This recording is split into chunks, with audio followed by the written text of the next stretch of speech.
Hello friend, ये देखिए Atul rickshaw है।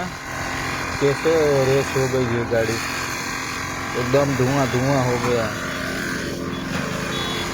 गाड़ी का इंजन चालू ऊंधा हो गया है।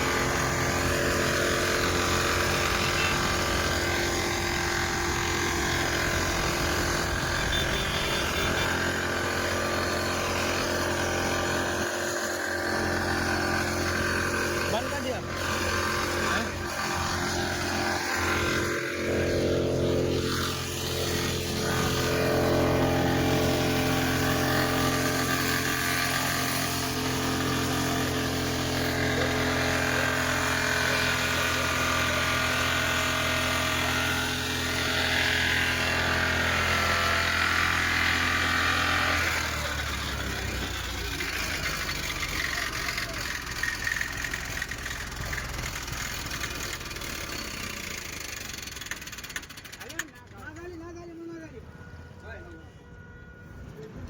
पाइप में